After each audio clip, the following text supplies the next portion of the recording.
Hey guys, good to see you again with the weekly update from me.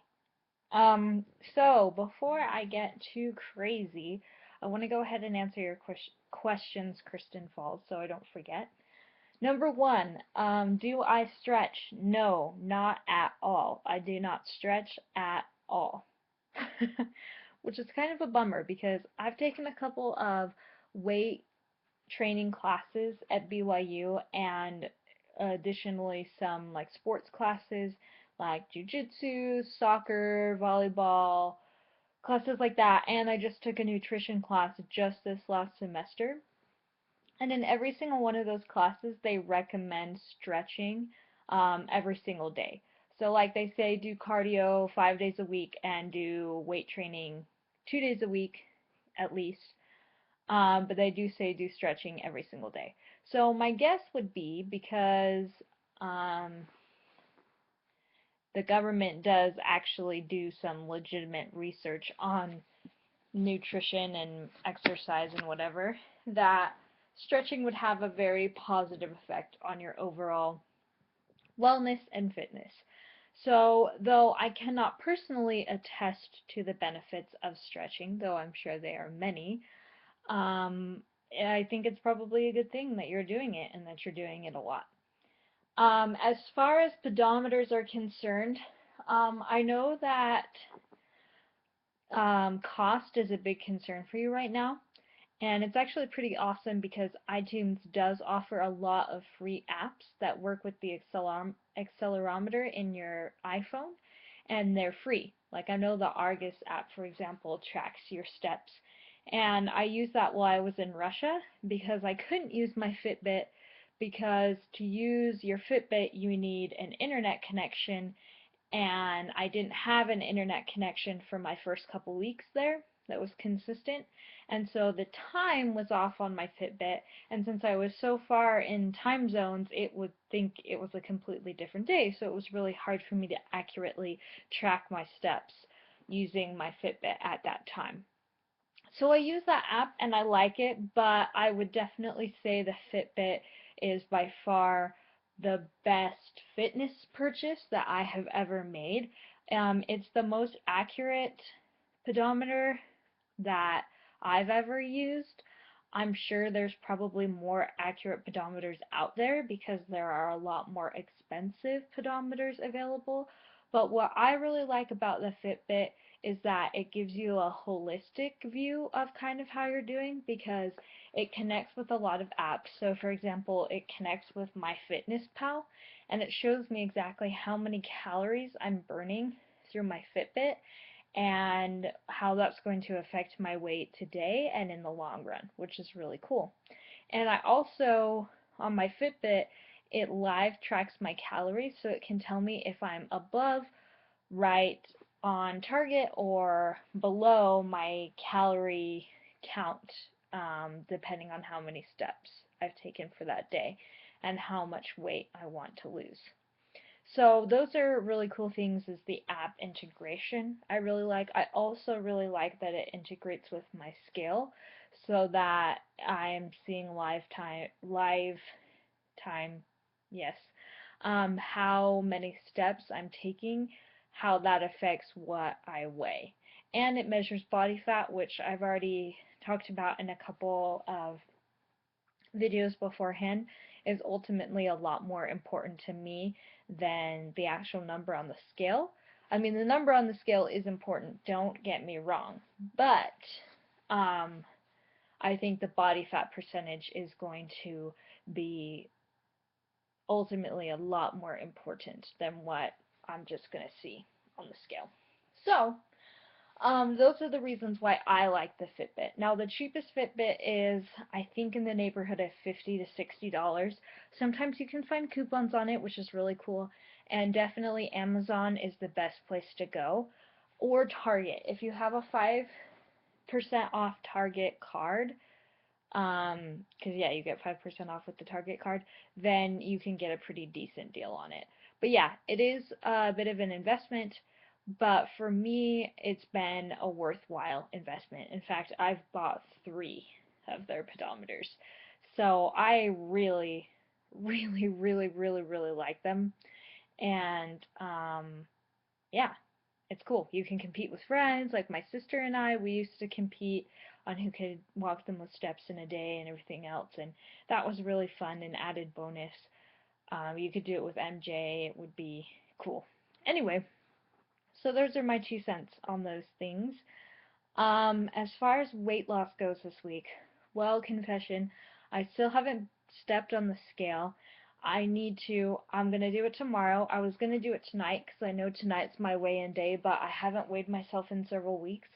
And the reason I haven't weighed myself in several weeks is because I was pushing myself really hard, and I noticed that I was gaining weight, and it was making me super, super, super depressed.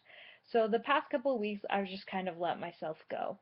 And that's because, yeah, like confession, like I said, I'm really, really depressed at the moment. And I'm trying to get myself out of that little dip in my mental health. I don't think it's a super, super bad depression. I know what that feels like, and I'm not worried about that at the moment. But while it is sort of a smaller dip in my mental health, I want to take care of it before it becomes a bigger dip. So one thing is I'm trying to be a lot more proactive about my mental health, my spiritual health, and everything else. I have been exercising pretty consistently, and I will be getting my personal trainer delivery food, whatever, on Wednesday. Speaking of which, Kristen Falls, one, you've got to tell me your secret how you spend only $160 on groceries, especially in California. That's awesome. I've been working really hard to be on a stricter budget lately, and I've been having a hard time knowing where I can cut costs. And yeah, food is a huge cost for me. But I actually got a Groupon for personal trainer food, and I paid $134 for 28 days worth. So, haha, Kristen. Cheaper than what you even pay for groceries. But this will probably never happen again because I'm really impressed, actually, that you only spend $160 on groceries consistently. That's pretty awesome. So yeah, I'm really excited about trying that. And like I've said in other videos, I think that the high protein, low carb diet will work really well for me, specifically because I do have PCOS, which is associated strongly with um, prediabetes. Essentially, that's what it is. It's a hormonal disorder, and they're sort of not sure whether the insulin sensitivity going down causes the hormonal disorder, or the hormonal disorder is what causes the insulin sensitivity to go down. Which I think, again, sorry to repeat myself, I've probably talked about that in other videos, but I actually found a really cool study on PubMed, so very official stuff, an actual nutrition journal, not just some link that I found, about a serious study that they did where they tested like 40,000 women and 40,000 men who were pre-diabetic, and they put them on either just a regular diet, and sorry, I should have explained earlier that they're Japanese, and the Japanese diet is very high carbohydrate, as you both probably already knew. And so they put them on, they either stayed on just regular Japanese traditional cuisine,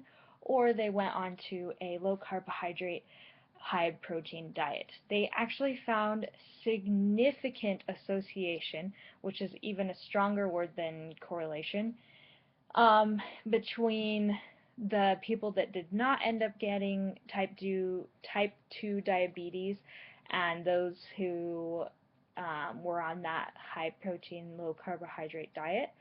So the results were actually really promising. And it's kind of hard because there's not a lot of long-term studies done on high protein, low carbohydrate diets.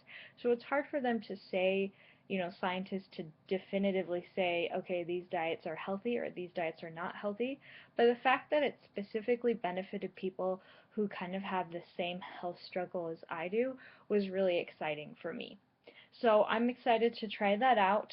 As far as the challenge goes, um, I'm excited to do it, but at the same time, I'm not sure how committed I'm going to be to it.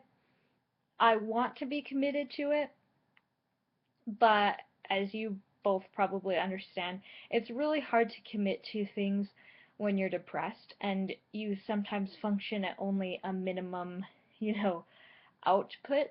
And since I'm at work 8 hours a day and I'm trying to work out and I'm trying to be on a better diet and trying to, study my scriptures and things like that, it's hard to add another thing to my plate.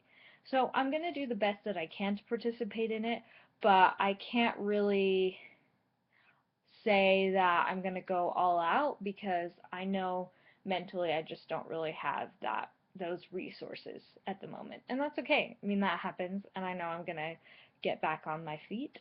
So yeah, I bought a little 50-cent calendar from Target. They were on sale, and I'm going to track every single day. Okay, today I stayed on my diet as sort of like motivation, seeing all the little X's like, wow, I've been on my diet for so long. Because I found that to be really motivated with another one of my goals. I had a New Year's resolution this year of writing in my journal every day for the whole year, and I read another very interesting article, might post the link below, about how it takes 66 days to form a habit rather than the traditional 21. So it's been my mini goal within my big goal to get to 66 consecutive days, and I'm actually in the 50s of days right now. So I haven't missed a single day since January 1st, and it's February 23rd. And speaking of February 23rd, 4 years ago today, I started my mission to Kyiv, Ukraine. So it's kind of funny because I used to celebrate this day every year, have a little party, and it's kind of been a little bit depressing because I have not done anything and I have not told anyone until now. So there you go. That's kind of depressing. I'm sorry about that. But I love you both, and I'm gonna go. And Meeks, I really hope that we can see you next week. I hope you're feeling much better by then. And Kristen, always good to hear from you. Again, congrats on your weight loss. You're awesome. And I hope to see both of your faces this week through your videos. So, love you both. Mwah!